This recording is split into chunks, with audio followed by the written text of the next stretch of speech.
Hello there, I'm John Ho, Senior Market Analyst at IDC Financial Insights.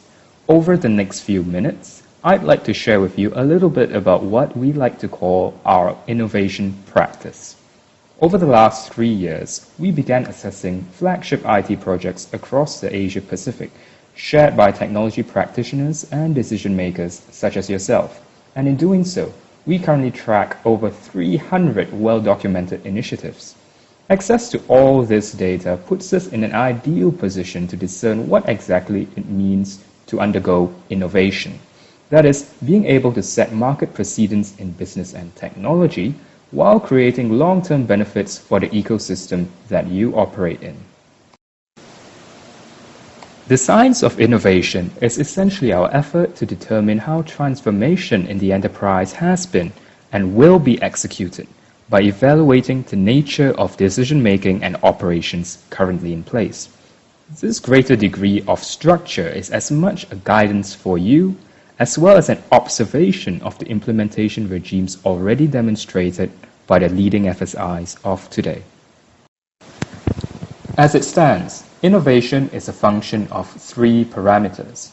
The first is the velocity of data within the organization. More simply put, it reflects business turnaround cycles. The quicker a product is conceived, distributed, and monetized, the quicker business outcomes can be tracked. This means returns on innovation, wherever it's applied, can be more easily gauged, technology budgets more easily approved, and the enterprise as a whole quicker to evolve. The second is the persistence of legacy in an enterprise. Here we talk about 2 kinds: a less tenacious technology legacy, which can be addressed through the procurement and deployment of new IT assets, and a second, potentially more severe, decisional legacy. This latter involves an enterprise's people and processes that may be resistant to change. In practice, this impacts both the implementation of new IT as well as its long-term utilization. The third and final parameter deals with the auditability of an enterprise's information. Effectively, this reflects how well new standards and practices are captured and operationalized within an enterprise. In short, this is how quickly an enterprise learns and how effectively it retains this new knowledge. So, the question remains, why is structuring our approach to innovation so important today? Simply, it's because the birth of collaboration-based economies, championed by multi-industry partners, has set new precedents in terms of value creation. A partnership between banks, telcos, and retailers has set the potential to create more holistic product suites than what each is individually capable of. With this comes higher customer expectation, and never have we witnessed a greater disjoint between market demand for value and the ability of typical traditional companies to fulfill them. While it may have been more palatable to call it a convergence of industries, this is in fact a half-truth. What IDC is seeing in the market today is in fact a convergence of value, and at the same time, the demise of industries. Now, let me explain. In the past, we have always associated each industry with a single core value proposition. Retailers provide content, FSIs provide financial intermediation, and telcos provide channels by means of connectivity. But let's look at the latest initiatives that have disrupted the market by these so-called industries. Retailers have complemented their content business with moderately sophisticated financial intermediation products.